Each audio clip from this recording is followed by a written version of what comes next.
أشهد أن لا إله إلا الله وحده لا شريك له وأشهد أن محمدا عبده ورسوله أما بعد فأعوذ بالله من الشيطان الرجيم بسم الله الرحمن الرحيم الحمد لله رب العالمين الرحمن الرحيم مالك يوم الدين إياك نعبد وإياك نستعين اهدنا الصراط المستقيم صراط الذين أنعمت عليهم غير المغضوب عليهم ولا الضالين. ഞാൻ നബി തിരുമേനി സല്ലല്ലാഹു അലൈഹി വസല്ലമയുടെ യുദ്ധങ്ങളെ സംബന്ധിച്ച് ചില കാര്യങ്ങൾ പറയുന്നതാണ്. നബി സല്ലല്ലാഹു അലൈഹി വസല്ലമിൻ്റെ വ്യക്തിത്വവും ഉന്നതമായ മാതൃകയും ഇത്തരം ഘട്ടങ്ങളിൽ എങ്ങനെയുള്ളതായിരുന്നു എന്ന് നമുക്ക് മുന്നിൽ വ്യക്തമാകുന്നുണ്ട്. ബദർ യുദ്ധ സംബന്ധമായി തിരുനബി സല്ലല്ലാഹു അലൈഹി വസല്ലം ബന്ദികൾക്ക് എങ്ങനെയാണ് സൗകര്യങ്ങൾ ചെയ്തു കൊടുത്തത് എന്ന് നമ്മൾ കണ്ടു കഴിഞ്ഞതാണ്. ബന്ദികൾ തന്നെ പറയുന്നത് തിരുനബി സല്ലല്ലാഹു അലൈഹി വസല്ലം അവരോട് നല്ല രീതിയിൽ പെരുമാറാൻ നിർദ്ദേശം നൽകിയിരുന്നു എന്നും തൻ്റെ സഹാബാക്കൾക്ക് നൽകുന്നതിനേക്കാൾ ഉത്തമമായ ഭക്ഷണം തങ്ങൾക്ക് നൽകിയിരുന്നു എന്നുമാണ്. കൂടാതെ ബന്ദികളുടെ മോചന സംബന്ധമായും വളരെയേറെ ലളിതമായ നിബന്ധനകളാണ് വെച്ചിരുന്നത് എന്നും നമ്മൾ കണ്ടു കഴിഞ്ഞു. ചില ആളുകളോട് മോചനദ്രവ്യമായി മുസ്ലിങ്ങൾക്ക് എഴുത്തും വായനയും പഠിപ്പിച്ചാൽ മതി എന്നും പറഞ്ഞിരുന്നു. ഇതിനെല്ലാം കാരണം നബി സല്ലല്ലാഹു അലൈഹി വസല്ലമിന് ആരോടും വ്യക്തിവൈരാഗ്യം ഉണ്ടായിരുന്നില്ല. അതായത് നബി സല്ലല്ലാഹു അലൈഹി വസല്ലമയുടെ ഹൃദയത്തിൽ ആരോടും വ്യക്തിപരമായ ശത്രുതയുടെ വികാരം തന്നെ ഉണ്ടായിരുന്നില്ല. മറിച്ച് അള്ളാഹുവിൻ്റെ ദീനിനെ ഉന്മൂലനം ചെയ്യാൻ ശ്രമിക്കുന്നവർക്കെതിരിലാണ് യുദ്ധം ചെയ്തിരുന്നത്. അള്ളാഹുവിൻ്റെ ദീനിനെ ഇല്ലായ്മ ചെയ്യുന്നവർക്ക് എതിരിലായിരുന്നു യുദ്ധമുണ്ടായിരുന്നത്. ചില ആളുകൾ ശത്രുപക്ഷത്ത് ചില നിർബന്ധിതാവസ്ഥ കാരണം ഭാഗഭാക്കായിട്ടുണ്ടായിരുന്നു. ഇത്തരത്തിലുള്ള നിരവധി ഉദാഹരണങ്ങൾ കാണപ്പെടുന്നുണ്ട്. അവർ മുസ്ലിങ്ങൾക്കെതിരിൽ യുദ്ധം ചെയ്യാൻ ആഗ്രഹിച്ചിരുന്നില്ല, പക്ഷേ നിർബന്ധിതാവസ്ഥ ഉണ്ടായിരുന്നു. അത്തരക്കാർക്ക് നബി സല്ലല്ലാഹു അലൈഹി വസല്ലം ഒരുപാട് സാവകാശങ്ങൾ നൽകിയിരുന്നു. പിന്നീട് അവിടെ നിന്ന് നിരവധി പേർ മുസ്ലിങ്ങളാവുകയും ചെയ്തു. നബി സല്ലല്ലാഹു അലൈഹി വസല്ലം യുദ്ധ നിയമങ്ങൾ നിശ്ചയിക്കുകയും കരാറുകൾ പാലിക്കുകയും ചെയ്തു. ഇക്കാര്യത്തിൽ ഏറ്റവും പരമമായ രീതിയിൽ അതിനെ കർമ്മപഥത്തിൽ കൊണ്ടുവരികയുമുണ്ടായി. വർത്തമാനകാലത്ത് നിരവധി നിയമങ്ങളും ചട്ടങ്ങളും ഉണ്ടാക്കുന്നുണ്ട്, എങ്കിലും അതനുസരിച്ച് പ്രവർത്തിക്കുന്നില്ല. മാത്രമല്ല ദ്വിമുഖ മാനദണ്ഡങ്ങളാണ് വെക്കുന്നത്. നബി സല്ലല്ലാഹു അലൈഹി വസല്ലമയുടെ ജീവിതം ഖുർആനിക കൽപ്പനകളുടെ കർമ്മപരമായ വ്യാഖ്യാനമായിരുന്നു. അതിൽ നീതിയും ന്യായവും സമാധാനവുമായിരുന്നു അടിസ്ഥാന തത്വങ്ങളായി വിവരിക്കപ്പെട്ടിരുന്നത്. തത്സംബന്ധമായി അള്ളാഹു ഒരിടത്ത് പറയുന്നു, യാ അയ്യുഹല്ലദീന ആമനു കൂനു ഖവ്വാമീന ലില്ലാഹി ശുഹദാഅ ബിൽ ഖിസ്ത് വലാ യജ്രിമന്നക്കും ഷനആനു ഖൗമിൻ അല്ലാ തഅദിലു ഇദ്ലു ഹുവ അഖ്റബു ലിത്തഖ്വ വത്തഖുല്ലാഹ ഇന്നല്ലാഹ ഖബീറും ബിമാ തഅമലൂൻ. വിശ്വസിച്ചവരെ, അള്ളാഹുവിനു വേണ്ടി ശക്തമായി മേൽനോട്ടം വഹിച്ചുകൊണ്ട് നീതിയെ പിന്തുണയ്ക്കുന്നതിൽ സാക്ഷികളാകുവിൻ. ഏതെങ്കിലും ജനതയുടെ ശത്രുത അവരോട് നീതി പാലിക്കാതിരിക്കാൻ നിങ്ങളെ പ്രേരിപ്പിക്കാതിരിക്കട്ടെ. നീതി പാലിക്കുക, ഇത് ഭയഭക്തിയുമായി ഏറ്റവും അടുത്തതാകുന്നു. അള്ളാഹുവിനെ ഭയപ്പെടുവിൻ. തീർച്ചയായും അള്ളാഹു നിങ്ങൾ പ്രവർത്തിക്കുന്നതിനെക്കുറിച്ച് സദാ അറിയുന്നവനാകുന്നു. തിരുനബി സല്ലല്ലാഹു അലൈഹി വസല്ലമയുടെ മാതൃക ഈ അധ്യാപനത്തിൻ്റെ വെളിച്ചത്തിൽ എല്ലാ നിലയ്ക്കും എല്ലാത്തിനെയും വലയം ചെയ്യുന്നതും ഉന്നതമായ നിലവാരം പ്രാപിച്ചതുമായിരുന്നു. ഞാൻ പറഞ്ഞു വന്നതുപോലെ നബി സല്ലല്ലാഹു അലൈഹി വസല്ലം യുദ്ധമുഖത്ത് എത്തരത്തിലുള്ള രീതികളും മാതൃകയുമാണ് അവലംബിച്ചത് എന്ന് നോക്കുക. ഇതിനെക്കുറിച്ച് ബദർ യുദ്ധത്തിനു പുറമെ മറ്റ് യുദ്ധങ്ങളെക്കുറിച്ചും ഞാൻ വിവരിക്കുന്നതാണ്. ഇതിൽ ശരിയാത്ത്, അതായത് നബി സല്ലല്ലാഹു അലൈഹി വസല്ലം തൻ്റെ ജീവിതകാലത്ത് യുദ്ധത്തിന് വേണ്ടി പറഞ്ഞയച്ച സംഘങ്ങൾ, ഇത് മറ്റുള്ളവരുടെ നേതൃത്വത്തിൽ ആരെങ്കിലും സൈന്യാധിപനായി നിശ്ചയിച്ചുകൊണ്ട് അയക്കപ്പെട്ട സംഘങ്ങളായിരുന്നു. ഏതായാലും ഇതൊരു നീണ്ട ചരിത്രമാകുന്നു. ഇതിലും കുറേ ഖുതുബകൾ ആവശ്യമായി വന്നേക്കാം. ഇന്ന് ഉഹദ് യുദ്ധ സംബന്ധമായി ഞാൻ വിവരിക്കുന്നതാണ്. ചരിത്ര സംഭവങ്ങൾ വ്യക്തമാക്കുന്നത് ഈ യുദ്ധം ശത്രുക്കൾ തങ്ങളുടെ ശത്രുതയുടെ തീഷ്ണതയിൽ ആരംഭിച്ചതായിരുന്നു. അങ്ങനെ മുസ്ലിങ്ങൾക്കും നിർബന്ധിതാവസ്ഥയിൽ യുദ്ധത്തിന് വേണ്ടി പുറപ്പെടേണ്ടി വന്നു. ഇതിൻ്റെ വിശദീകരണത്തിൽ പറയുന്നു, ഈ യുദ്ധം ബദർ യുദ്ധത്തിന് 1 വർഷത്തിന് ശേഷം ഹിജറ 3-ാം വർഷം ശവ്വാൽ മാസത്തിൽ ശനിയാഴ്ചയാണ് നടന്നത്. ചരിത്രകാരന്മാരും ജീവചരിത്രകാരന്മാരും ഉഹദ് യുദ്ധം ഹിജറ 3-ാം വർഷം ശവ്വാൽ മാസത്തിലായിരുന്നു എന്ന കാര്യത്തിൽ ഏകാഭിപ്രായക്കാരാണ്. എന്നാൽ അപൂർവം ഒരു നിവേദനത്തിൽ ഈ യുദ്ധം ഹിജറ 4-ാം വർഷമായിരുന്നു നടന്നത് എന്ന് പറയുന്നു. ശവ്വാൽ മാസത്തിലെ തീയതിയെക്കുറിച്ച് വ്യത്യസ്ത അഭിപ്രായങ്ങളുണ്ട്. കൂടുതലും ശവ്വാൽ മാസം 7-15 തീയതികൾക്കുള്ളിൽ നടന്നു എന്ന പരാമർശമാണ് കാണുന്നത്. ഇബ്നു ഇസാഖ്, ഇബ്നു ഹിഷാം, തിബിരി തുടങ്ങിയവർ ശവ്വാൽ 15 എന്ന് എഴുതിയിട്ടുണ്ട്. നബി സല്ലല്ലാഹു അലൈഹി വസല്ലം മദീനയിൽ നിന്ന് വെള്ളിയാഴ്ച അസ്ര നമസ്കാരത്തിന് ശേഷം പുറപ്പെട്ടു. ശനിയാഴ്ച സൂര്യൻ ഉയരുന്നതിന് മുമ്പേ ഉഹദിന്റെ മൈതാനത്തെത്തി. ഉഹദ് എന്നത് പ്രസ്തുത പ്രദേശത്തുണ്ടായിരുന്ന ഒരു മലയുടെ പേരാണ്. ഇത് മദീനയിൽ നിന്ന് ഏകദേശം 3 മൈൽ ദൂരെ സ്ഥിതി ചെയ്യുന്നു. ഉഹദ് മല ഇപ്പോഴുള്ള മസ്ജിദ് നബിയിൽ നിന്ന് ഏകദേശം 4 കിലോമീറ്റർ വടക്ക് ഭാഗത്താണുള്ളത്. ഇപ്പോഴുള്ള മദീനയുടെ ജനവാസം ഈ പർവ്വതത്തിൻ്റെ താഴ്വര വരെയും എത്തിയിരിക്കുന്നു. മറ്റു വിധത്തിൽ പറഞ്ഞാൽ ഇതിൻ്റെ ചുറ്റുവട്ടത്തുമായി പരന്നു കിടക്കുന്നു. ഉഹദ് പർവ്വതവും വിശുദ്ധ സ്ഥലങ്ങളിലാണ് ഉൾപ്പെടുന്നത്. ഉഹദ് കിഴക്ക് പടിഞ്ഞാറായി പരന്നു കിടക്കുന്നു. അത് 6 കിലോമീറ്റർ ഉണ്ട്. ഈ പർവ്വതനിരയുടെ നിറം ചുവന്ന നിറത്തോട് സാധർമ്യമുള്ളതാണ്. സീറത്ത് ഖാത്തമുൻ നബിയീനിൽ ഹദരത്ത് മീസ ബഷീർ അഹമ്മദ് സാഹിബ് ഉഹദ് യുദ്ധത്തിൻ്റെ തീയതി ഹിജ്റ 3-ാം വർഷം ശവ്വാൽ മാസം 15, അതായത് ക്രിസ്താബ്ദം 624 മാർച്ച് 31 ശനിയാഴ്ചയാണെന്ന് എഴുതിയിരിക്കുന്നു. ഇതിൻ്റെ കൂടുതൽ വിശദീകരണം ഇപ്രകാരമാണ്. ഈ യുദ്ധത്തിന് ബദർ യുദ്ധമാണ് നിമിത്തമായത്. ഇതിൽ ഖുറൈശികൾക്ക് ഗുണപാഠദായകമായ പരാജയം സംഭവിച്ചു. അവരുടെ മൂപ്പന്മാരായ Abdullah bin Abi Rabia, Ikrima bin Abi Jahal, Safwan bin Umayya, Asad bin Muttalib, Jubair bin Mutim, Haris bin Hisham, Huwaith bin Abdul Uzza തുടങ്ങിയവരും ഖുറൈശികളിലെ മറ്റ് ചില നേതാക്കന്മാരും അബൂ സുഫിയാന്റെ അടുക്കൽ വരികയുണ്ടായി. ബദർ യുദ്ധം കാരണമുണ്ടായ കച്ചവട സംഘത്തിൽ അവരുടെ കുറച്ച് സമ്പത്തുണ്ടായിരുന്നു. ഈ കച്ചവട സമ്പത്ത് മക്കയിൽ കൊണ്ടുവന്ന് പതിവ് രീതി അനുസരിച്ച് ദാറുൻ നദവയിൽ വയ്ക്കുകയും ചെയ്തു. അവരുടെ സമ്പത്ത് അവരുടെ കൈകളിലേക്ക് എത്തിച്ചില്ല. കാരണം ഈ സമ്പത്ത് അബൂ സുഫിയാൻ കൊണ്ടുവന്ന സമയത്ത് ബദർ യുദ്ധത്തിന് വേണ്ടി പോയി കഴിഞ്ഞിട്ടുണ്ടായിരുന്നു. കാരണം ഈ സമ്പത്ത് അബൂ സുഫിയാൻ കൊണ്ടുവന്ന സമയത്ത് അവരെല്ലാം ബദർ യുദ്ധത്തിന് വേണ്ടി പോയി കഴിഞ്ഞിട്ടുണ്ടായിരുന്നു. ബദർ യുദ്ധം കഴിഞ്ഞ് കുറച്ചു കാലത്തിന് ശേഷം അവർ അബൂ സുഫിയാൻ അടുക്കലെത്തി പറഞ്ഞു, മുഹമ്മദ് സല്ലല്ലാഹു അലൈഹി വസല്ലം നമ്മുടെ നിരവധി ആളുകളെ വധിച്ചിരിക്കുന്നു. ആയതിനാൽ ഈ കച്ചവട സമ്പത്ത് കൊണ്ട് മുഹമ്മദ് സല്ലല്ലാഹു അലൈഹി വസല്ലമായി യുദ്ധം ചെയ്യാൻ തയ്യാറെടുപ്പ് നടത്തുക. ഒരുപക്ഷെ നമ്മൾ നമ്മുടെ വധിക്കപ്പെട്ട ആളുകൾക്ക് വേണ്ടി പകരം ചോദിക്കുന്നതിൽ വിജയിച്ചേക്കാം.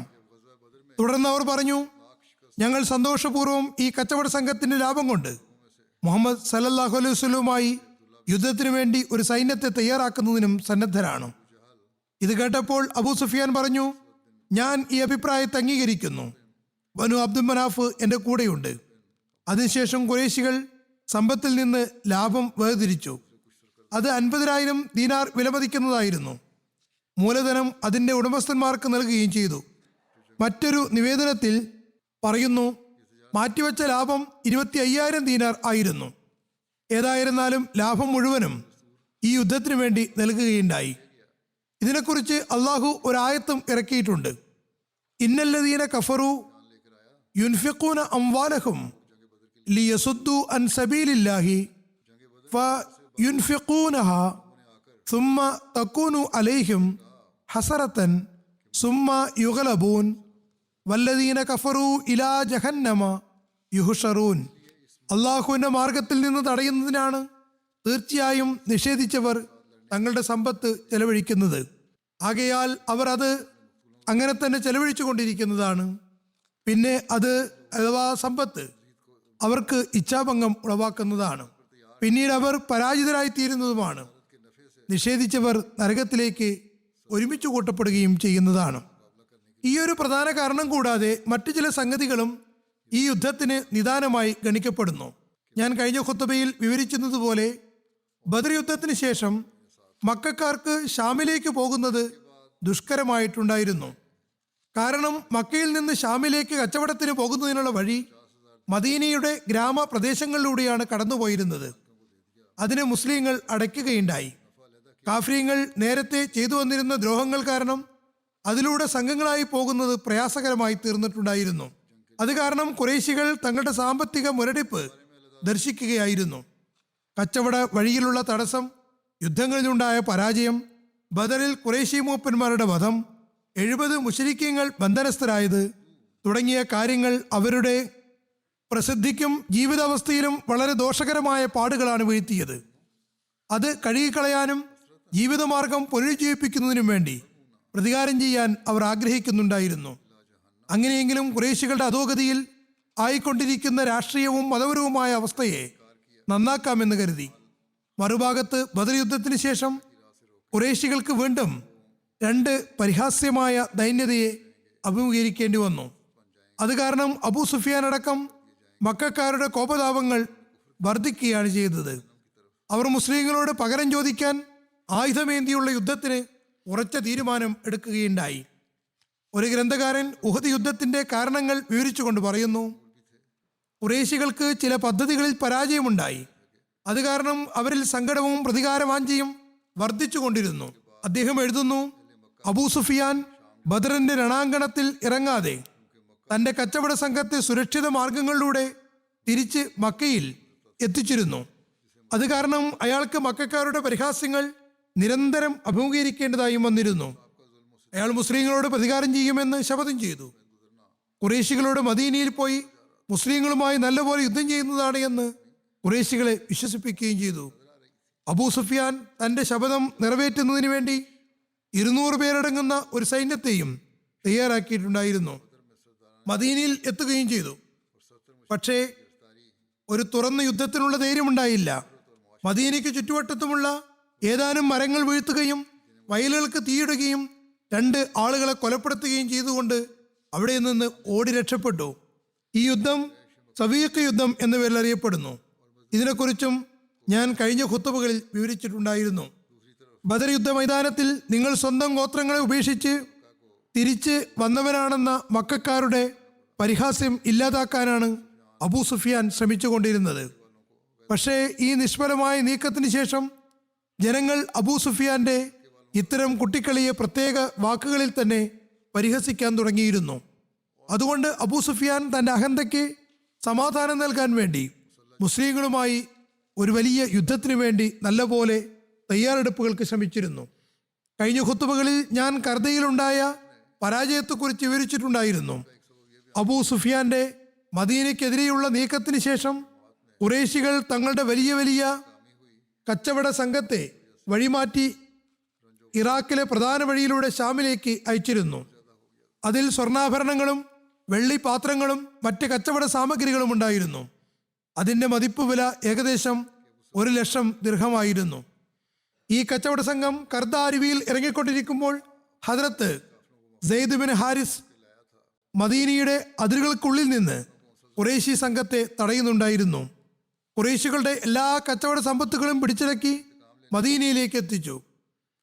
ബദർ യുദ്ധത്തിലെ ഏറ്റവും മോശമായ പരാജയത്തിന് ശേഷം ഖുറൈശികൾക്ക് കർദയിലുണ്ടായ ഈ സംഭവം വളരെ വലിയൊരു അപമാനമായിരുന്നു.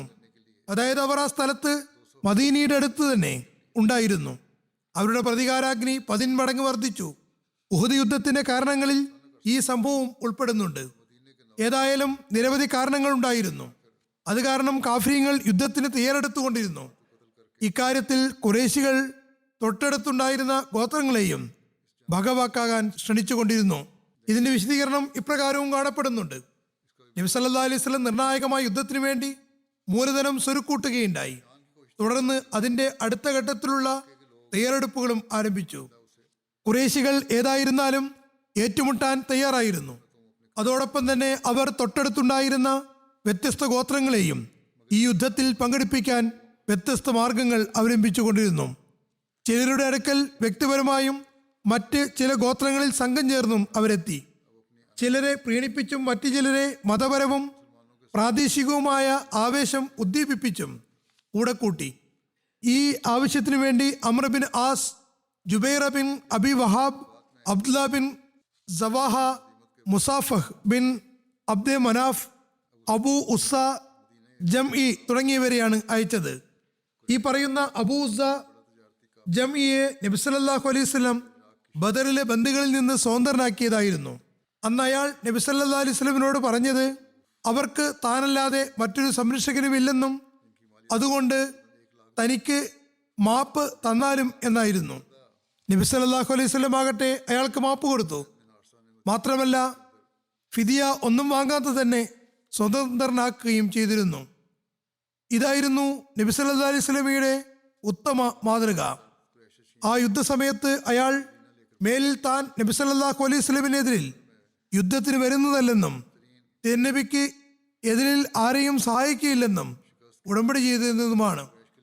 പക്ഷേ ഉഹദ് യുദ്ധവേളയിൽ സഫ്വാൻ ബിൻ ഉമയ്യയുടെ ഉപഹാരങ്ങളിൽ അത്യാഗ്രഹം പ്രകടിപ്പിച്ചുകൊണ്ട് തൻ്റെ ഉടമ്പടി അയാൾ ലംഘിക്കുകയാണുണ്ടായത്. തൻ്റെ കവിതകളിലൂടെ അറബികൾക്ക് പ്രതികാരാവേശം ഉണ്ടാക്കി കൊടുത്തുകൊണ്ടിരുന്നു. ഈ കവികൾ ഗോത്രങ്ങളിൽ പോയി അവരെയും ഇളക്കിവിട്ടിരുന്നു. അവരുടെ പൂർവ്വകാലത്തെ ഓർമ്മിപ്പിച്ചുകൊണ്ടിരുന്നു. കിനാന, തആമ തുടങ്ങിയ ഗോത്രങ്ങളും മറ്റ് ഗോത്രങ്ങളിൽ നിന്നുമായി നിരവധി ആളുകൾ അവരുടെ വാക്കുകൾക്ക് റാമൂനാൽ തയ്യാറായിരിക്കുന്നു. മദീനയിൽ മിന്നലാക്രമണം നടത്തുമെന്ന് ഉറപ്പുവാങ്ങുകയുണ്ടായി. ഉറപ്പുവാങ്ങുക മാത്രമല്ല അതിൽ പങ്കെടുപ്പിക്കുകയും ചെയ്തു. കാഫിര്യങ്ങൾ യുദ്ധത്തിൽ തയ്യാറെടുപ്പുകൾ നടത്തുകയാണെന്ന് ഹദരത്ത് അബ്ബാസ് റസൂൽ സല്ലല്ലാഹു അലൈഹി വസല്ലമിനെ അറിയിക്കുകയുണ്ടായി. ഇതിന്റെ വിശദീകരണം ഇപ്രകാരമാണ്: നബി സല്ലല്ലാഹു അലൈഹി വസല്ലമിന് ഖുറൈശികളുടെ ഈ യുദ്ധ തയ്യാറെടുപ്പുകളെയും ആവേശത്തെയും കുറിച്ച് പിതൃവ്യൻ ഹദരത്ത് അബ്ബാസാണ് അറിയിപ്പ് നൽകിയത്. അദ്ദേഹം അന്ന് മക്കയിലായിരുന്നു. ഹദരത്ത് അബ്ബാസ് നബി സല്ലല്ലാഹു അലൈഹി വസല്ലമിന് ഈ അറിയിപ്പ് നൽകിയത് ബനു ഗഫാർ ഗോത്രത്തിലെ ഒരു വ്യക്തിയുടെ കയ്യിൽ കത്ത് കൊടുത്തയച്ചുകൊണ്ടായിരുന്നു.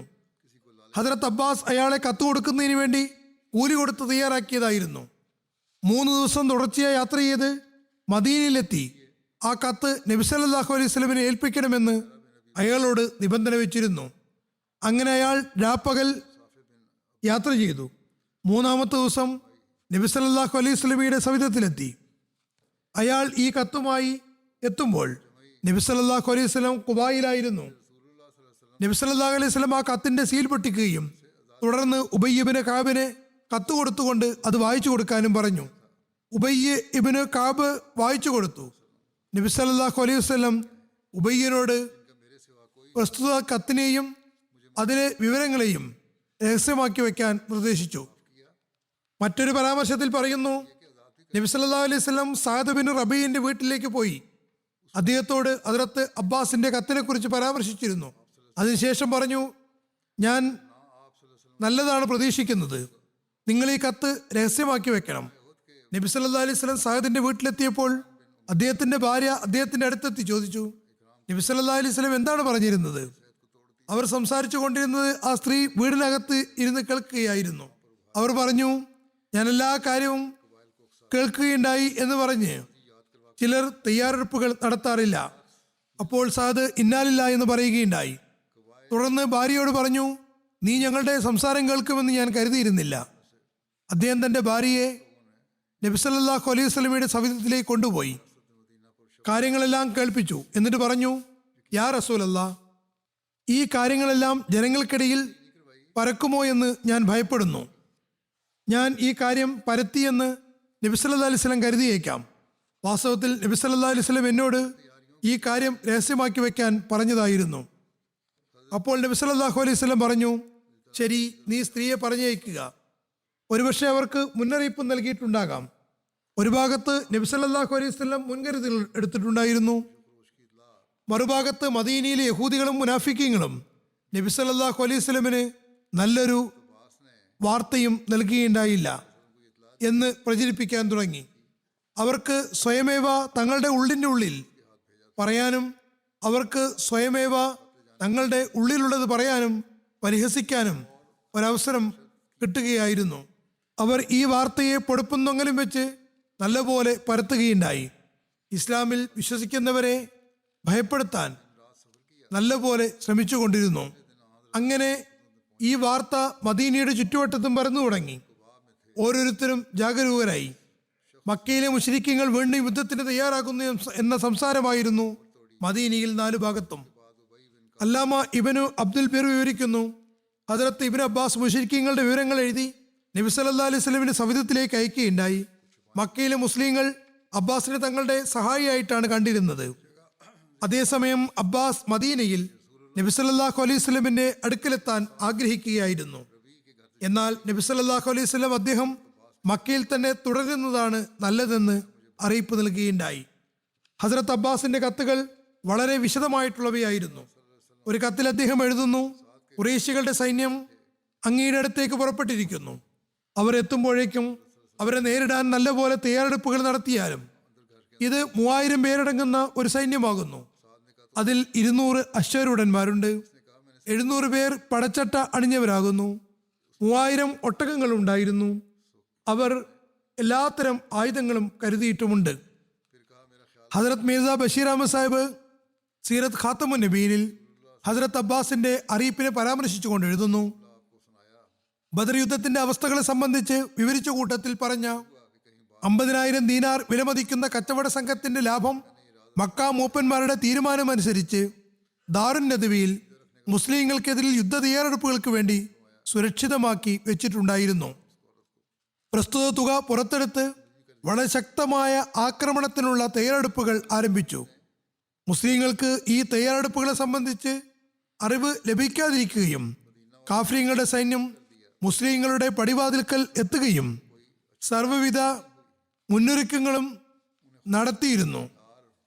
അതായത് നബി സല്ലല്ലാഹു അലൈഹി വസല്ലം തന്റെ പിതൃവൻ അബ്ബാസ് ബിൻ അബ്ദുൽ മുത്തലിബിനോട് മക്കയിൽ തന്നെ തങ്ങാൻ നിർദ്ദേശിച്ചിരുന്നു. അദ്ദേഹം മനസ്സുകൊണ്ട് നബി സല്ലല്ലാഹു അലൈഹി വസല്ലമിന്റെ കൂടെ തന്നെയായിരുന്നു. അദ്ദേഹം ഖുറൈശികളുടെ അനക്കമടക്കങ്ങളെപ്പറ്റി നബി സല്ലല്ലാഹു അലൈഹി വസല്ലമിനെ അറിയിച്ചു കൊണ്ടിരുന്നു. അബ്ബാസ് ബിൻ മുത്തലിബ് ഈ അവസരത്തിൽ ബനു ഗഫാർ ഗോത്രത്തിലെ വളരെ ശീഘ്രഗതിയിൽ സഞ്ചരിക്കുന്ന ഒരാൾക്ക് സമ്മാനം വാഗ്ദാനം ചെയ്തുകൊണ്ട് മദീനയിലേക്ക് അയച്ചു. ഒരു കത്ത് മുഖേന അദ്ദേഹം ഖുറൈശികളുടെ ഉദ്ദേശങ്ങളെപ്പറ്റി നബി സല്ലല്ലാഹു അലൈഹി വസല്ലമിന് അറിയിപ്പ് നൽകുകയുമുണ്ടായി. സന്ദേശവാഹകനോട് 3 രാപ്പകൽക്കുള്ളിൽ കത്ത് നബി സല്ലല്ലാഹു അലൈഹി വസല്ലമിന്റെ കൈകളിൽ എത്തിക്കാൻ നിർദ്ദേശിച്ചിരുന്നു. ഈ സന്ദേശവാഹകൻ എത്തിയ സമയത്ത് നബി സല്ലല്ലാഹു അലൈഹി വസല്ലം മദീനയിലെ ഖുബാ മന്ദിരത്തിനടുത്തുള്ള സ്ഥലത്തായിരുന്നു. തുടർന്ന് സന്ദേശവാഹകനും നബി സല്ലല്ലാഹു അലൈഹി വസല്ലമിനെ പിന്തുടർന്ന് ഖുബയിൽ എത്തി.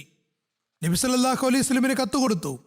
നബി സല്ലല്ലാഹു അലൈഹി വസല്ലം ഉടൻ തന്നെ തന്റെ എഴുത്തുകാരനായ ഉബയ്യ് ഇബ്നു കഅബ് അൻസാരിക്ക് ഈ കത്ത് കൊടുത്തു. അതിൽ എന്താണ് എഴുതിയിരിക്കുന്നത് എന്ന് വായിച്ചു കേൾപ്പിക്കാൻ പറഞ്ഞു. ഉബയ്യ് കത്ത് വായിച്ചു കൊടുത്തു. ഖുറൈശികളുടെ ശക്തരായ ഒരു സൈന്യം മക്കയിൽ നിന്ന് വരുന്നുണ്ടെന്ന ഭയാനകമായ വാർത്തയായിരുന്നു അതിലുണ്ടായിരുന്നത്. നബി സല്ലല്ലാഹു അലൈഹി വസല്ലം ഈ വാർത്തയെപ്പറ്റി ആരെയും അറിയിക്കരുതെന്ന് താക്കീത് ചെയ്യുകയുണ്ടായി. ഏതായാലും ഈ സൈന്യം പുറപ്പെട്ടു. ഇതിന്റെ കൂടുതൽ വിശദാംശങ്ങളിൽ പറയുന്നു, ഖുറൈശികളുടെ സൈന്യം ശവ്വാൽ മാസം 5-ാം തീയതി മക്കയിൽ നിന്ന് പുറപ്പെട്ടു. ഈ യുദ്ധത്തിൽ ഖുറൈശികളുടെ നേതൃത്വം അബൂ സുഫിയാനായിരുന്നു. അശ്വരൂഢന്മാരുടെ മേൽനോട്ടം ഖാലിദ് ബിൻ വലീദിനും ധ്വജവാഹകൻ അബൂ അബ്ദുൽ ദാറും ആയിരുന്നു. കൂടാതെ ആയുധധാരികളും പരിചയേന്തിയവരും അമ്പും വില്ലും കുലച്ചവരുമായി പ്രതികാരവാഞ്ചയിൽ 3000 യുദ്ധവീരന്മാർ നബി സല്ലല്ലാഹു അലൈഹി വസല്ലമയുമായി യുദ്ധം ചെയ്യാൻ മക്കയിൽ നിന്ന് മദീനയിലേക്ക് പുറപ്പെട്ടു. ഇതിൽ 2900 പേർ ഖുറൈശികളും അവരുടെ സംരക്ഷകരും മറ്റ് ഗോത്രക്കാരുമായിരുന്നു. അതേസമയം 100 പേർ കിനാന ഗോത്രക്കാരുമായിരുന്നു. നേരത്തെ പറഞ്ഞതുപോലെ 700 ആയുധധാരികളും 200 കുതിരകളും 3000 ഒട്ടകങ്ങളും കൂടെ ഉണ്ടായിരുന്നു. വഴിയിൽ ഭക്ഷണത്തിന് പുറമെ അറക്കാൻ കരുതിയ ഒട്ടകങ്ങൾ ഇവയ്ക്ക് പുറമെയായിരുന്നു. വാദ്യഘോഷത്തിന് ദഫും കുടിക്കാൻ പ്രത്യേക അളവിൽ മദ്യവും കരുതിയിട്ടുണ്ട്. മറ്റൊരു ചരിത്രത്തിൽ പറയുന്നു, ഖുറൈശികൾ ഈ യുദ്ധത്തിൽ ഹസ്രത്ത് അബ്ബാസിനെ തങ്ങളുടെ കൂടെ കൂട്ടാൻ ശ്രമിച്ചിരുന്നു. എന്നാൽ അബ്ബാസ് ഒഴികഴി പറയുകയാണ് ഉണ്ടായത്. അതായത് ബദർ യുദ്ധാവസരത്തിൽ അദ്ദേഹം ബന്ദിയാക്കപ്പെട്ടപ്പോൾ മോചിപ്പിക്കാൻ ആരും തന്നെ ശ്രമിച്ചിരുന്നില്ല എന്ന കാര്യം അദ്ദേഹം ഓർമ്മിപ്പിക്കുകയായിരുന്നു. നിരവധി സ്ത്രീകളും പ്രതികാരവാഞ്ചിയിൽ പുരുഷന്മാരോടൊപ്പം യുദ്ധത്തിന് പോകാൻ വാശി പിടിക്കുന്നുണ്ടായിരുന്നു. അതേപ്പറ്റി ഒരാൾ കൂടിയാലോചന വേളയിൽ പറഞ്ഞു, ഞങ്ങൾ തലയിൽ ശവക്കച്ചിയും കെട്ടിയാണ് പോകുന്നത്. വധിക്കപ്പെട്ടവർക്ക് വേണ്ടി പ്രതികാരം ചെയ്യാൻ കഴിഞ്ഞില്ലെങ്കിൽ ഞങ്ങൾ ജീവനോടെ തിരിച്ചു വരുന്നതല്ല. അതുകൊണ്ട് സ്ത്രീകൾ നമ്മളോടൊപ്പം ഉണ്ടാകുന്നത് നല്ലതാണ്. അവർ നമുക്ക് ആവേശം പകരുകയും ബദറിലെ സംഭവങ്ങൾ ഓർമ്മിപ്പിച്ച് നമുക്ക് മുന്നേറാൻ പ്രേരണ നൽകുകയും ചെയ്യുന്നതാണ്. അപ്പോൾ നൗഫൽ ബിൻ മുആവില ദേലി പറഞ്ഞു, ഈ സ്ത്രീകൾ നമ്മുടെ അന്തസ്സും അഭിമാനവുമാകുന്നു. അഥവാ നമ്മൾ പരാജയപ്പെടുകയാണെങ്കിൽ ഇവർക്കുണ്ടാകുന്ന മാനഭംഗം കാരണം നമ്മുടെ അന്തസ്സും മണ്ണടിക്കുന്നതാണ്. അതായത് പലതരം അഭിപ്രായങ്ങളും വരികയുണ്ടായി. അബൂ സുഫിയാന്റെ ഭാര്യ ഹിന്ദും ഈ സന്ദർഭത്തിൽ അവിടെ ഉണ്ടായിരുന്നു. ഈ രണ്ട് അഭിപ്രായങ്ങളും പുരുഷന്മാരുടെ ഭാഗത്ത് നിന്നാണ് വന്നത്. അപ്പോൾ അവൾ പറഞ്ഞു, ജനങ്ങളെ, നിങ്ങൾ ജീവനോടെ വരുമോ എന്നതോർത്ത് വിഷമിക്കേണ്ട. നിങ്ങൾ ബദറിൽ നിന്നും സുരക്ഷിതരായി തിരിച്ചു വന്നവരാണ്. നിങ്ങൾ നിങ്ങളുടെ സ്ത്രീകളെയും കണ്ടതാണ്. ഈ യുദ്ധത്തിൽ സ്ത്രീകളെ കൂടെ കൊണ്ടുവരുന്നത് തടയാൻ നിങ്ങൾക്ക് സാധ്യമല്ല. ഈ ഒരു അബദ്ധം നിങ്ങൾ ബദറിൽ ചെയ്തതാണ്. അന്ന് നിങ്ങൾ സ്ത്രീകളെ തിരിച്ചയച്ചു. ഈ സ്ത്രീകൾ ബദർ യുദ്ധത്തിൽ കൂടെ ഉണ്ടായിരുന്നുവെങ്കിൽ അവർ നിങ്ങൾക്ക് ആവേശം പകർന്ന് യുദ്ധത്തിലേക്ക് തന്നെ തിരിച്ചുവിടുമായിരുന്നു. ഖേദകരമെന്ന് പറയട്ടെ, ബദറിന്റെ രണാങ്കണത്തിൽ നമ്മുടെ ഏതാനും പ്രിയപ്പെട്ടവർ ശത്രുക്കളുടെ കൈകളാൽ കൊല്ലപ്പെടുകയുണ്ടായി. ഏതായാലും ഖുറൈശി മൂപ്പന്മാർ ഹിന്ദിന്റെ വാക്കുകളോട് യോജിക്കുകയും സ്ത്രീകൾക്കും സൈന്യത്തോടൊപ്പം പോകാൻ അനുമതി നൽകുകയും ചെയ്തു. സൈന്യത്തോടൊപ്പം ഉണ്ടായിരുന്ന സ്ത്രീകളുടെ എണ്ണം 15 പറയപ്പെടുന്നു.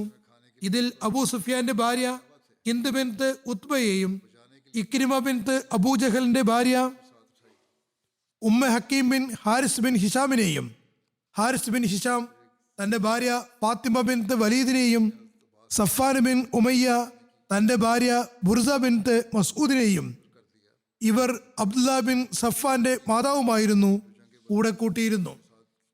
ഇബ്നു ഇസാഖ് പറയുന്നു, അംർ ബിൻ ആസ് തന്റെ ഭാര്യ റയ്യത്തൻ ബിൻത്ത് മൻബഇനെയും തൽഹ ബിൻ അബി തൽഹ തന്റെ ഭാര്യ സുലാഹ് ബിൻത്ത് സഅദിനെയും കൂടെ കൂട്ടിയിട്ടുണ്ടായിരുന്നു. ജലാസ്, കിലാബ് എന്നിവയുടെ മാതാവുമായിരുന്നു അവർ. ജസാഹും, മുസാഫ, ജലാസ്, കിലാബ് എന്നിവരുടെ മാതാവുമായിരുന്നു. ഇവരെല്ലാം ഉഹദ് യുദ്ധത്തിൽ കൊല്ലപ്പെട്ടു. ബനു മാലിക് ഗോത്രത്തിലെ ഖന്നാസ് ബിൻ മാലിക് തന്റെ മകൻ അബി ഉസൈർ ബിൻ ഉമൈറിന്റെ കൂടെയാണ് വന്നത്. ഇവർ ഹസ്രത്ത് മുസൈബ് ബിൻ ഉമൈറിന്റെ മാതാവായിരുന്നു. ബനു ഹാരിസ് ഗോത്രത്തിലെ ഉമ്ര ബിൻ അഹ്ലമയും യുദ്ധത്തിൽ പങ്കെടുത്തിരുന്നു. യുദ്ധത്തിൽ ഹിന്ദ് ബിൻത്ത് ഉത്തുബയുടെ അടുക്കൽ അടിമയായ വേശ്യ വരുമ്പോൾ, അല്ലെങ്കിൽ വേശ്യയുടെ അടുക്കൽ ഹിന്ദ് എത്തുമ്പോൾ, ഹിന്ദ് അവരോട് ഇങ്ങനെ ചോദിക്കുമായിരുന്നു, അബൂ ദസ്മ, ഇത് അവന്റെ വിളിപ്പേരാകുന്നു, ഞങ്ങളുടെ മനസ്സിന് സമാധാനം ഉണ്ടാക്കുന്ന കാര്യങ്ങൾ ചെയ്യുക. നീഗ്രോ അടിമയായ വേശ്യയുടെ പക്കൽ ഒരമ്പുണ്ടായിരുന്നു. അത് ഏറെ വിഷമയവുമായിരുന്നു. അത് ആരുടെയെങ്കിലും ദേഹത്ത് തറച്ചാൽ അയാൾ ജീവനോടെ രക്ഷപ്പെടുമായിരുന്നില്ല. വേശി സുബൈർ ബിൻ മുത്തമിന്റെ അടിമയായിരുന്നു.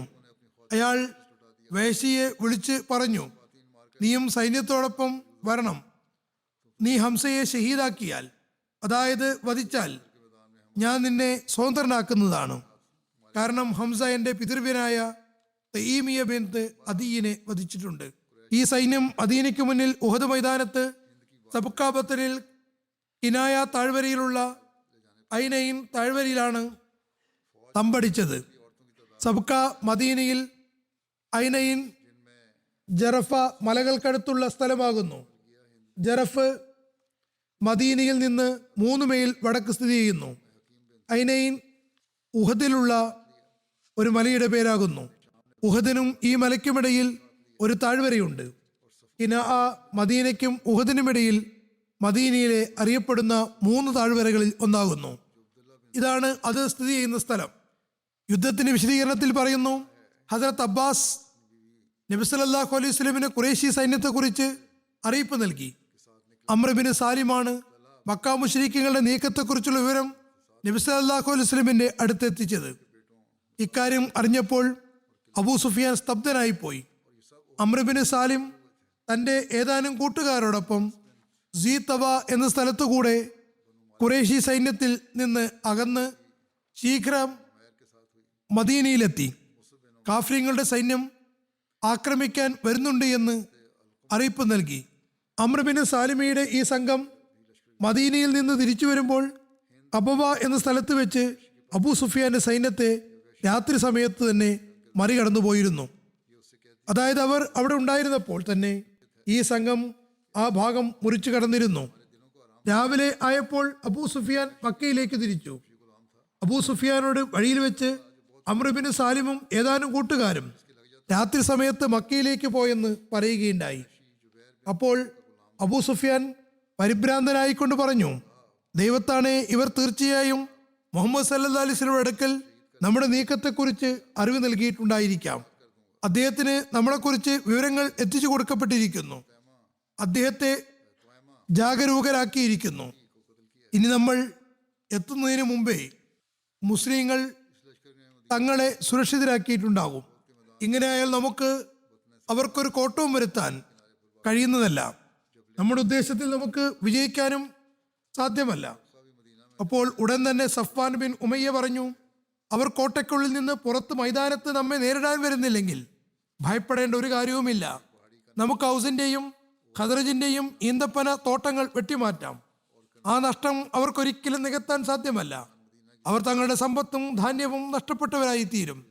പിന്നെ അവർ മരുഭൂമിയിൽ യുദ്ധത്തിന് വേണ്ടി പുറത്തേക്ക് വന്നാലും പരിഭ്രമിക്കേണ്ട കാര്യമൊന്നുമില്ല. നമ്മൾ അവരെക്കാളും എണ്ണത്തിലും കൂടുതലാണ്. നമ്മുടെയും അവരുടെയും ആയുധങ്ങൾ തമ്മിലുള്ള താരതമ്യത്തിനും പ്രസക്തിയില്ല. അവരുടെ പക്കലും കുതിരകളില്ല, നമ്മുടെ പക്കലും കുതിരകളില്ല. നമ്മൾ യുദ്ധത്തിൽ അവരുടെ ജീവനും സമ്പത്തിനും നഷ്ടം വരുത്താൻ കെൽപ്പുള്ളവരുമാണ്.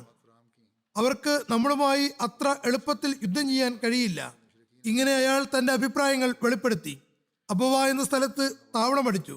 അപ്പോൾ ഹിന്ദ് ബിൻത് ഉത്ബ അബൂ സുഫിയാനോട് പറഞ്ഞു, നിങ്ങൾ മുഹമ്മദ് സല്ലല്ലാഹു അലൈഹി വസല്ലമിന്റെ മാതാവിന്റെ ഖബർ മാന്തിപ്പൊളിക്കണം. അവിടെ അവരുടെ ഖബർ ഉണ്ടായിരുന്നു. അവർ നിങ്ങളുടെ ഒരാളെ ബന്ദിയാക്കിയാൽ നിങ്ങൾ ഓരോരുത്തരുടെയും മോചനദ്രവ്യം എന്ന നിലയ്ക്ക് അദ്ദേഹത്തിന്റെ മാതാവിന്റെ ഓരോരോ അവയവങ്ങൾ നൽകണം. ഇത് വളരെ പൈശാചികമായ അഭിപ്രായമായിരുന്നു. അബൂ സുഫിയാൻ ഈ കാര്യം ഖുറൈശികളോട് പറയുകയും അവരുടെ അഭിപ്രായം ആരായുകയും ചെയ്തു. ഖുറൈശികൾ അതിന് മറുപടിയായി പറഞ്ഞു, നിങ്ങൾ ആ കവാടം തുറക്കാതിരിക്കുകയാണ് നല്ലത്. അല്ലെങ്കിൽ ബനു ബക്കർ ഗോത്രം നമ്മുടെ പുരുഷന്മാരുടെ ഖബറുകൾ തോണ്ടുന്നതാണ്. ഇത് വളരെ ഭയാനകമായ അഭിപ്രായമാകുന്നു. അത് സ്വീകരിക്കരുത്. ഏതായിരുന്നാലും ഇവർ വഴിയിൽ തമ്പടിച്ചിരിക്കുന്ന സ്ഥലങ്ങളിൽ ഒട്ടകത്തെ അറുത്തിരിക്കുന്നു. സ്ത്രീകൾ കവിതകൾ ചൊല്ലി അവരെ നല്ലപോലെ ആവേശഭരിതരായിക്കൊണ്ടിരുന്നു. മദ്യ ചഷകങ്ങൾ നൽകുകയും ശോകഗീതങ്ങൾ ആലപിക്കുകയും കരഞ്ഞ് വിലപിക്കുകയും മറ്റുള്ളവരെ ഭയപ്പെടുത്തുകയും പ്രതികാരവാഞ്ച ഉണ്ടാക്കുകയും ചെയ്തുകൊണ്ടിരുന്നു. കാഫിറുകളുടെ ഈ സംഘം ഇങ്ങനെ മുന്നോട്ട് ഗമിക്കുകയായിരുന്നു. മറുഭാഗത്ത് മുസ്ലിങ്ങളും തങ്ങളുടെ നിലയ്ക്ക് തയ്യാറെടുപ്പുകൾ നടത്തിക്കൊണ്ടിരുന്നു. ഇതേക്കുറിച്ച് പറയുന്നു നബി സല്ലല്ലാഹു അലൈഹി വസല്ലം ഫലാലിയുടെ മക്കളായ അനസിനെയും മോനിസിനെയും ശവ്വാൽ മാസം ആദ്യ പത്തിലെ വ്യാഴാഴ്ച ദിവസം രാത്രി അന്വേഷണത്തിനായി അയച്ചിരുന്നു. ഈ അവസരത്തിൽ തന്നെയായിരിക്കണം നബി സല്ലല്ലാഹു അലൈഹി വസല്ലം മുസ്ലിങ്ങളുടെ അംഗബലവും ശക്തിയും മനസ്സിലാക്കുന്നതിന് വേണ്ടി മദീനയിലുള്ള എല്ലാ മുസ്ലിങ്ങളുടെയും കാനേഷുമാരിക്ക് ഉത്തരവ് നൽകിയത്. അങ്ങനെ കാനേഷുമാരി നടത്തിയപ്പോൾ അതുവരെയും 1500 പേർ മുസ്ലിങ്ങളായിട്ടുണ്ടെന്ന് മനസ്സിലായി. അന്നത്തെ അവസ്ഥയിൽ ഇത് വലിയൊരു എണ്ണമായിട്ടാണ് കണക്കാക്കിയിരുന്നത്. അതുകൊണ്ട് തന്നെ ചില സഹാബാക്കൾ സന്തോഷാധിക്യം നിമിത്തം ഇപ്പോൾ നമ്മൾ 1500 പേർ ആയിരിക്കുന്നു എന്നും ഇനി നമുക്ക് ആരെയും പേടിക്കേണ്ട കാര്യമില്ലെന്നും പറഞ്ഞിരുന്നു. പക്ഷേ അവിടെ തന്നെയുള്ള ഒരു സഹാബി പറയുന്നു, ഇതിനുശേഷവും ഞങ്ങൾക്ക് മേൽ വളരെ കഠിനമായ അവസ്ഥകൾ വന്നിരുന്നു. ചില സമയത്ത് പാത്തും പതുങ്ങിയും നമസ്കരിക്കേണ്ടി വന്നിട്ടുമുണ്ട്. ഇതിനു മുമ്പും ഒരിക്കൽ നബി സല്ലല്ലാഹു അലൈഹി വസല്ലം മുസ്ലിങ്ങളുടെ കാനേഷുമാരി ചെയ്യിപ്പിച്ചിരുന്നു. അന്ന് 600-നും 700-നും ഇടയിലായിരുന്നു മുസ്ലിങ്ങളുടെ എണ്ണസംഖ്യ. ഏതായിരുന്നാലും 2 സഹാബാക്കളെ നബി സല്ലല്ലാഹു അലൈഹി വസല്ലം വിവരങ്ങൾ അറിയുന്നതിന് വേണ്ടി അയച്ചിരുന്നു. അവർ അക്കീഖ് എന്ന സ്ഥലത്ത് ഖുറൈശികളെ കാണുകയുണ്ടായി. തിരിച്ച് നബി സല്ലല്ലാഹു അലൈഹി വസല്ലം അടുക്കലെത്തി കാഫിറുകളുടെ സൈന്യത്തെക്കുറിച്ച് വിവരം നൽകുകയും ചെയ്തു. അക്കീക്ക എന്ന പേരിൽ അറേബ്യൻ ദ്വീപിൽ നിരവധി താഴ്വരകളുണ്ട്. ഏറ്റവും പ്രധാനപ്പെട്ടത് മദീനയിലുള്ള അക്കീക്ക് താഴ്വര തന്നെയാണ്. അത് മദീനയുടെ തെക്ക് പടിഞ്ഞാറ് മുതൽ വടക്ക് കിഴക്ക് വരെയും പരന്നു കിടക്കുന്നു. ഇതിൽ മദീനയുടെ എല്ലാ താഴ്വരകളും സംഗമിക്കുന്നു. ഏതായിരുന്നാലും വന്നു പറഞ്ഞു, കാഫിര്യങ്ങളുടെ സൈന്യം തങ്ങളുടെ ഒട്ടകങ്ങളെയും കുതിരകളെയും അരീദ് എന്ന സ്ഥലത്തുള്ള കൃഷിയിടത്തിൽ വിട്ടിരിക്കുന്നു. അരീദും മദീനയിൽ നിന്ന് 3 മൈൽ അകലെയുള്ള ഒരു ഈന്തപ്പനത്തോട്ടമാകുന്നു. അവ അവിടെ ഒരു പച്ചപ്പും ബാക്കിയാക്കാതെ എല്ലാം തിന്നു തീർത്തിരിക്കുന്നു. മുശ്രിക്കീങ്ങൾ ബുധനാഴ്ചയാണ് കിനാ താഴ്വരയിലെത്തിയത്. വ്യാഴം വെള്ളി ദിവസങ്ങളിൽ അവരുടെ ഒട്ടകങ്ങൾ താഴ്വരയിലെ പച്ചപ്പ് മുഴുവൻ തിന്നുകൊണ്ടിരുന്നു. ഒരു പച്ചപ്പും ബാക്കിയായില്ല. നബി സല്ലല്ലാഹു അലൈഹി വസല്ലം ഹബ്ബാബ് ബിൻ മുൻസറിനെയും അവരുടെ അടുക്കിലേക്ക് അയച്ചിരുന്നു. അദ്ദേഹം അവരെ കണ്ട് തിരിച്ചു വന്നു. അവരുടെ എണ്ണത്തെയും സാധന സാമഗ്രികളെയും കുറിച്ച് ചിട്ടപ്പെടുത്തുകയും ചെയ്തു. അപ്പോൾ നബി സല്ലല്ലാഹു അലൈഹി വസല്ലം അദ്ദേഹത്തോട് പറഞ്ഞു, നിങ്ങൾ അവരുടെ കാര്യം സംബന്ധിച്ച് ആരോടും പറയരുത്. ഹസ്ബുനല്ലാഹി വനേമൽ വക്കീൽ, അല്ലാഹു വബിക അജൂലുൻ വബിക അസൂലുൻ. അള്ളാഹു നമുക്ക് മതിയായവനാണ്, അവൻ നല്ല സംരക്ഷകനുമാകുന്നു.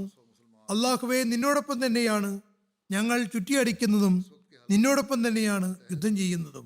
ഔസിലെയും ഖദ്റജിലെയും നേതാക്കന്മാരായ ഹദ്രത്ത് സഅദ് ബിൻ മുആസും ഹദ്രത്ത് ഉസൈദ് ബിൻ ഹസീറും ഹദ്രത്ത് സഅദ് ബിൻ ഉബാദയും മുശ്രിക്കീങ്ങൾ രാത്രി സമയത്ത് ആക്രമണം നടത്തിയെങ്കിലോ എന്ന ആശങ്ക കാരണം വെള്ളിയാഴ്ച രാത്രി ആയുധങ്ങളുമേന്തി മസ്ജിദിൽ നബി സല്ലല്ലാഹു അലൈഹി വസല്ലമിന്റെ കവാടത്തിനു മുന്നിലെത്തി. രാവിലെ വരെയും മദീനയ്ക്കും അവർ കാവൽ നിന്നു. മക്ക മുശ്രിക്കീങ്ങളുടെ സൈന്യം മുസ്ലിങ്ങൾ മദീനയിൽ നിന്ന് പുറപ്പെടും മുമ്പേ കിനാ താഴ്വരയുടെ ഉപ്പുരസമുള്ള ചതുപ്പ് നിലത്ത് താവളമടിച്ചിട്ടുണ്ടായിരുന്നു. മദീനയുടെ കിഴക്കും പടിഞ്ഞാറും തെക്കും ഭാഗങ്ങളിൽ ഈന്തപ്പനയുടെ നിറഞ്ഞ തോട്ടങ്ങളുണ്ടായിരുന്നു. അതിലൂടെ കടന്ന് ഏതെങ്കിലും നാടിനെയോ പ്രദേശത്തെയോ ആക്രമിക്കുക എളുപ്പമായിരുന്നില്ല.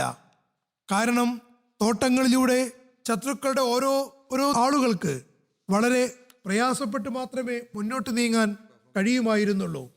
ഇങ്ങനെയായാൽ അക്രമികൾ വളരെ വേഗം കൊല്ലപ്പെടുമായിരുന്നു. വടക്ക് ഭാഗത്തുകൂടെ മാത്രമേ ആക്രമിക്കാൻ കഴിയുമായിരുന്നുള്ളൂ. അതുകൊണ്ട് ഖുറൈശികൾ വടക്ക് പടിഞ്ഞാറ് ഭാഗത്താണ് താവളമടിച്ചത്. മുഴുവൻ ജനവാസവും ഒരു ഭാഗത്ത് മാത്രമല്ലായിരുന്നു. മലകൾക്കിടയിൽ വിശാലമായ മൈതാനത്ത് പല ഭാഗങ്ങളിലുമായി ആവാസ കേന്ദ്രങ്ങൾ ഉണ്ടായിരുന്നു. ചില ഗോത്രങ്ങൾ തങ്ങളുടെ ഭൂമിയുടെയും തോട്ടങ്ങളുടെയും അടുക്കൽ താമസിക്കാൻ സംവിധാനം ചെയ്തിട്ടുമുണ്ടായിരുന്നു. പലരും 2 നിലയുള്ള ഏറുമാടങ്ങൾ ഉണ്ടാക്കിയിരുന്നു. എന്തെങ്കിലും ആപത്തുണ്ടാകുന്ന സമയത്ത് കുട്ടികളെയും സ്ത്രീകളെയും അതിൻ്റെ മുകളിലെ നിലയിലേക്ക് കൊണ്ടുപോകുമായിരുന്നു. അങ്ങനെ സ്വസ്ഥമായി ആക്രമികളെ അവർ നേരിടുമായിരുന്നു.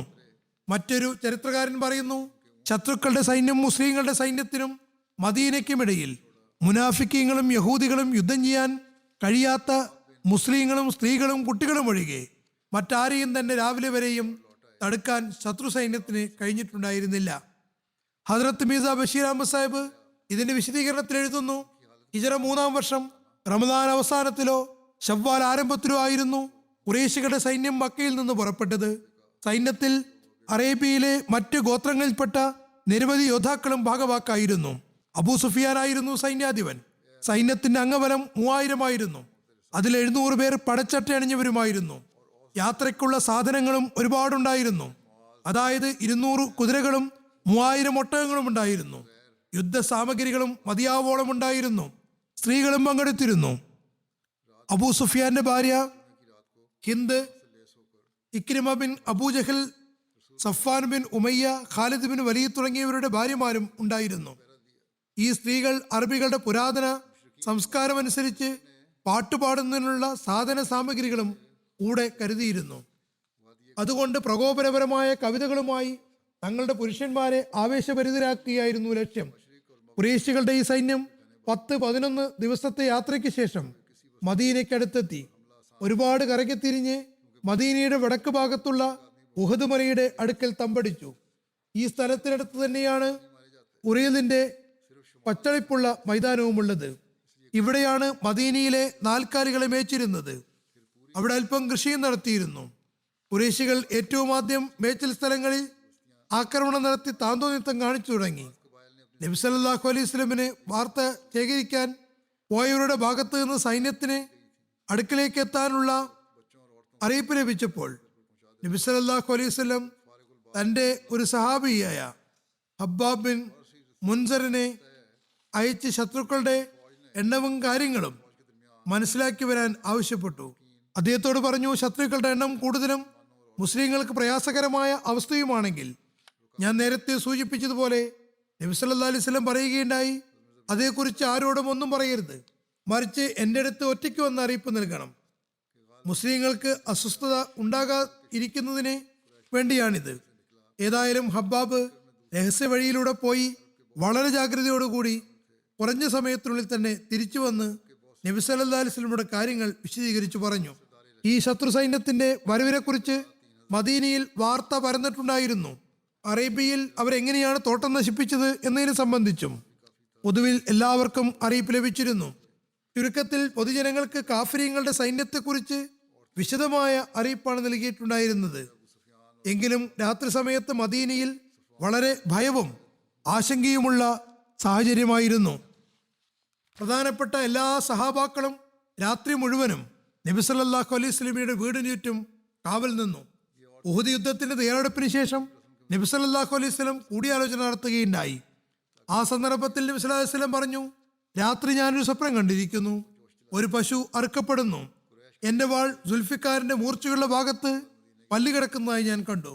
മറ്റൊരു നിവേദനത്തിൽ പറയുന്നു, ഞാൻ വാളിൻ്റെ പിടി പൊട്ടിയതായി കാണുകയുണ്ടായി. വേറെ ഒരു നിവേദനത്തിൽ പറയുന്നു, എൻ്റെ വാൾ സുൽഫിക്കാരൻ്റെ പിടിയിൽ വിള്ളൽ വന്നതുപോലെ ഞാൻ കാണുകയുണ്ടായി. ഈ രണ്ട് സംഗതികളും ഏതോ ഒരു പ്രയാസത്തെക്കുറിച്ചുള്ള സൂചനയായിരുന്നു. തുടർന്ന് ഞാൻ വളരെ ഉറപ്പുള്ള ഒരു പടച്ചട്ടയിൽ കൈയിടുന്നതായി കാണുകയുണ്ടായി. വേറൊരു നിവേദനത്തിൽ ഞാൻ ശക്തമായ പടച്ചട്ട അണിഞ്ഞിരുന്നു എന്നും പറയുന്നു. ഒരു ചെമ്മരിയാടിൻ്റെ പുറത്ത് താൻ യാത്ര ചെയ്യുന്നതായി കാണുകയുണ്ടായി. സഹാബാക്കൾ നബി സല്ലല്ലാഹു അലൈഹി വസല്ലമയോട് ചോദിച്ചു, അങ്ങ് ഇതിനെങ്ങനെയാണ് വ്യാഖ്യാനിക്കുന്നത്? നബി സല്ലല്ലാഹു അലൈഹി വസല്ലം പറഞ്ഞു, പശു കൊണ്ട് ഉദ്ദേശിക്കുന്നത് എൻ്റെ ചില സഹാബാക്കൾ ഷഹീദാകുമെന്നാണ്. ഒരു നിവേദനത്തിൽ പറയുന്നു, പശുക്കൾ അറുക്കപ്പെടും എന്നതിൻ്റെ വിശദീകരണം നമ്മളിൽ ചിലർ ഷഹീദാകുമെന്നാകുന്നു. എൻ്റെ വാളിൻ്റെ പിടുത്തത്തിൽ വിള്ളൽ വീണതുകൊണ്ട് ഉദ്ദേശിക്കുന്നത് എൻ്റെ വീട്ടിലെയോ കുടുംബത്തിലെയോ ഏതെങ്കിലും വ്യക്തി കൊല്ലപ്പെടുന്നതാണ്. മറ്റൊരു നിവേദനത്തിലുള്ള എൻ്റെ വാളിൻ്റെ മൂർച്ച കൂടിയ ഭാഗത്ത് പല്ലുകൾ എന്നതിന് വീഴ്ച എൻ്റെ ഈ ലക്ഷ്യം കുടുംബത്തിന് പുറത്ത് മറ്റാരെയും അത് ബാധിക്കുന്നില്ല. ഇവിടെ മറ്റൊരു നിവേദനത്തിലുള്ള എൻ്റെ വാളിൻ്റെ മൂർച്ചയേറിയ ഭാഗത്ത് പല്ലുകൾ എന്നതിൻ്റെ വീഴ്ച, ഈ നഷ്ടം നിങ്ങൾക്ക് ആർക്കും ആയിരിക്കുന്നതല്ല എന്നാണ്. അതായത് കുടുംബത്തിന് പുറത്ത് മറ്റാരെയും അത് ബാധിക്കുന്നതല്ല. ഇവിടെ ഫിലോൽ എന്ന പദമാണ് വന്നിട്ടുള്ളത്. ഇവിടെ വന്നിട്ടുള്ള പദത്തിന്റെ അർത്ഥം വാളിന്റെ മൂർച്ചയേറിയ ഭാഗം പൊട്ടിപ്പോവുക എന്നതാണ്. പിന്നെ വാളിന്റെ പിടുത്തത്തിൽ വിള്ളൽ വീണതുകൊണ്ട് അല്ലെങ്കിൽ അത് പൊട്ടുന്നത് കൊണ്ടുള്ള ഉദ്ദേശം രണ്ട് ആപത്തുകൾ അഭിമുഖീകരിക്കേണ്ടി വരും എന്നാകുന്നു. ഉറപ്പുള്ള പടച്ചട്ട കൊണ്ടുള്ള വിവക്ഷ മദീനയാണ് കവചമെന്നാകുന്നു. ചെമ്മരിയാട് കൊണ്ട് ഉദ്ദേശിക്കുന്നത് ഞാൻ ശത്രുക്കളുടെ സഹായികളെ വധിക്കുമെന്നാണ്. ഏതായിരുന്നാലും നബി സല്ലല്ലാഹു അലൈഹി വസല്ലം യുദ്ധസംബന്ധമായി കൂടിയാലോചന നടത്തി. ഇബ്നു ഉത്ബ, ഇബ്നു ഇസ്ഹാഖ്, ഇബ്നു സഅദ് തുടങ്ങിയവർ പറയുന്നു, നബി സല്ലല്ലാഹു അലൈഹി വസല്ലം ഈ സ്വപ്നം വെള്ളിയാഴ്ച രാത്രിയാണ് കണ്ടത്. രാവിലെ ആയപ്പോൾ നബി സല്ലല്ലാഹു അലൈഹി വസല്ലം സഹാബാക്കളുടെ അടുത്തെത്തി അള്ളാഹുവിനെ സ്തുതിച്ചതിന് ശേഷം തന്റെ സ്വപ്നം വിവരിച്ചു. തുടർന്ന് പറഞ്ഞു, നിങ്ങൾ അഭിപ്രായപ്പെടുകയാണെങ്കിൽ മദീനയിൽ തന്നെ തങ്ങാം. സ്ത്രീകളെയും കുട്ടികളെയും നമുക്ക് കോട്ടകളിലേക്ക് എത്തിക്കാം. അവർ പുറത്താണ് നിൽക്കുന്നതെങ്കിൽ അത് ഏറ്റവും മോശ സ്ഥലമായിരിക്കും. അവർ നമ്മുടെ പട്ടണത്തിൽ പ്രവേശിക്കുകയാണെങ്കിൽ നമ്മൾ അവരുമായി തെരുവോരങ്ങളിൽ ഏറ്റുമുട്ടുന്നതാണ്. കാരണം നമുക്ക് അവർ വരുന്ന വഴിയെക്കുറിച്ച് അവരെക്കാൾ നന്നായി അറിയാം. കുന്നുകളുടെ മുകളിൽ നിന്നും അവർക്ക് നേരെ കല്ലെറിയാനും കഴിയുന്നതാണ്. അവരെല്ലാ ഭാഗത്തു നിന്നും മദീനയെ നിർമ്മാണ പ്രവർത്തികൾ കൊണ്ട് സുരക്ഷിതമാക്കിയിട്ടുണ്ടായിരുന്നു. മദീന ഒരു കോട്ട പോലെയായിരുന്നു. നബി സല്ലല്ലാഹു അലൈഹി വസല്ലം പറഞ്ഞ അഭിപ്രായം തന്നെയായിരുന്നു മുഹാജിരികളും അൻസാരികളുമായ വലിയ സഹാബാക്കൾക്കും ഉണ്ടായിരുന്നത്. അബ്ദുല്ലാ ബിൻ ഉബയ്യും ഇതേ അഭിപ്രായമാണ് പറഞ്ഞത്. എന്നാൽ മുസ്ലിങ്ങളുടെ ഒരു വിഭാഗം പറഞ്ഞു, അതിൽ ഭൂരിഭാഗവും യുവാക്കളായിരുന്നു. അവർക്ക് ബദറിൽ പങ്കെടുക്കാൻ കഴിഞ്ഞിട്ടുണ്ടായിരുന്നില്ല. ഷഹീദാകാനുള്ള അദമ്യമായ ആഗ്രഹവും ഉണ്ടായിരുന്നു. ശത്രുക്കളുമായി പൊരുതാൻ ആഗ്രഹിച്ചിരുന്നു. അവർ പറഞ്ഞു, യാ റസൂലല്ലാഹ്, നമ്മൾ മദീനയ്ക്ക് പുറത്ത് ശത്രുക്കളുടെ അടുക്കിലേക്ക് പോകുന്നതാണ്. നമ്മൾ ഭീരുക്കളാണെന്ന് അവർ കരുതാൻ ഇടവരരുത്. അബ്ദുല്ലാഹ് ബിൻ ഉബൈ പറഞ്ഞു, യാ റസൂലല്ലാഹ്, മദീനയിൽ തന്നെ തങ്ങിയാലും പുറത്തേക്ക് പോകരുത്. നമ്മൾ മദീനയ്ക്ക് പുറത്ത് അള്ളാഹുവാണെ ശത്രുക്കളുമായി ഏറ്റുമുട്ടിയപ്പോഴെല്ലാം പരാജയപ്പെട്ടതാണ്. എന്നാൽ മദീനയിൽ യുദ്ധം ചെയ്തപ്പോഴെല്ലാം നമ്മൾ വിജയിക്കുകയാണ് ഉണ്ടായത്.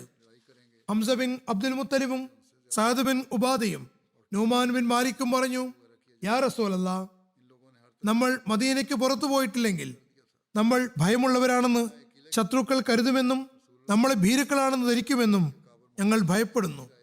അതുകൊണ്ടാണ് ഞങ്ങൾ പുറത്തേക്ക് പോകാത്തത് എന്നും അവർ കരുതിയാൽ നമുക്കെതിരിൽ അവർക്ക് ധൈര്യം കൂടുമെന്നും ഞങ്ങൾ ഭയപ്പെടുന്നു. ബദറിൽ അന്ന് 300 ആളുകൾക്കൊപ്പമാണ് ഉണ്ടായിരുന്നത്. അള്ളാഹു അങ്ങേക്ക് വിജയം നൽകി. ഇത് നമ്മൾ എണ്ണത്തിൽ ഒരുപാട് ആളുകളുണ്ട്.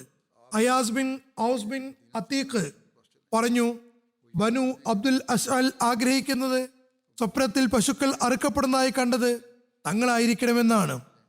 അവർ പറഞ്ഞു, പ്രസ്തുത പശുക്കൾ ഞങ്ങളാകണമെന്നാണ് ഞങ്ങൾ ആഗ്രഹിക്കുന്നത്.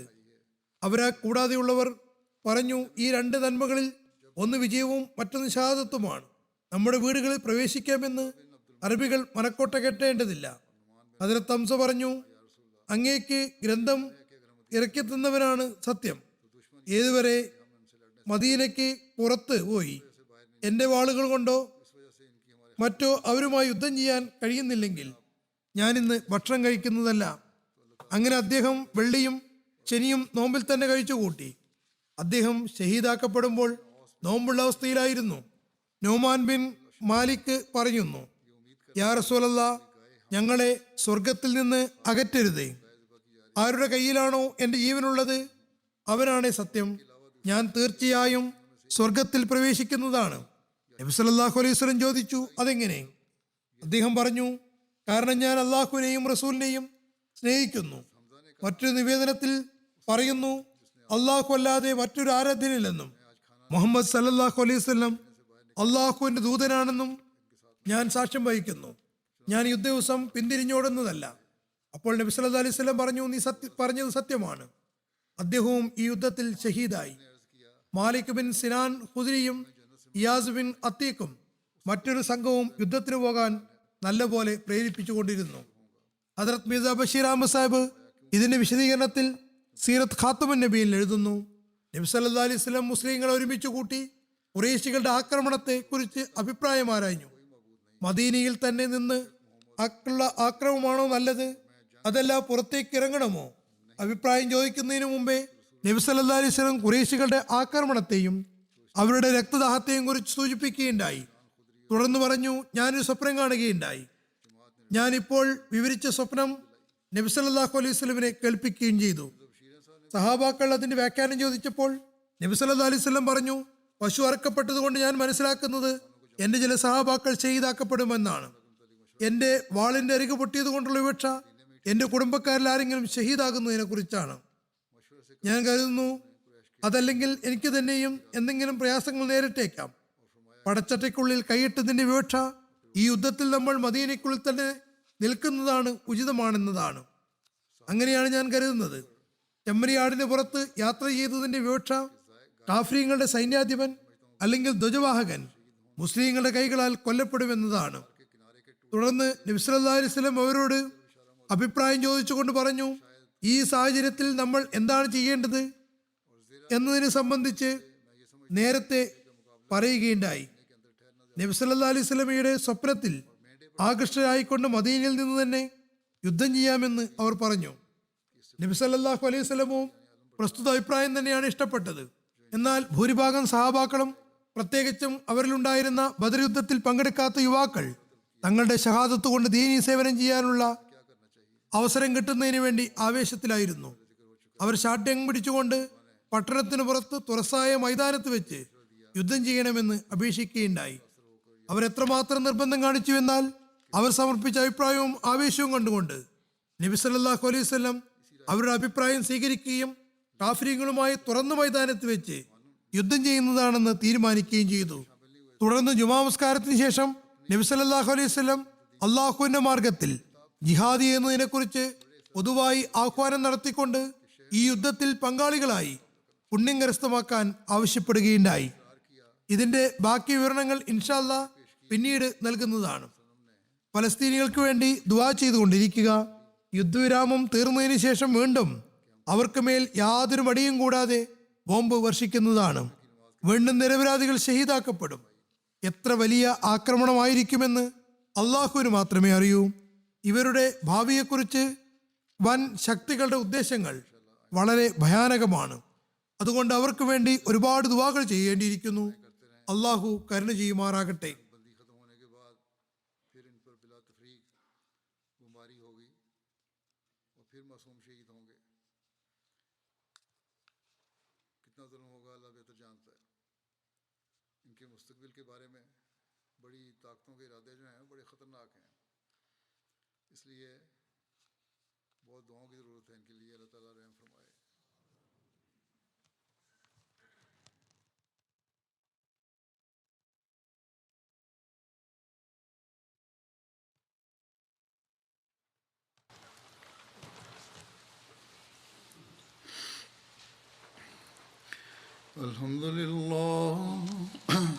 الحمد لله نحمده ونستعينه ونستغفره ونؤمن به ونتوكل عليه ونعوذ بالله من شرور أنفسنا ومن سيئات أعمالنا من يهده الله فلا مضل له ومن يضلل فلا هادي له ونشهد أن لا إله إلا الله ونشهد أن محمدا عبده ورسوله عباد الله رحمكم الله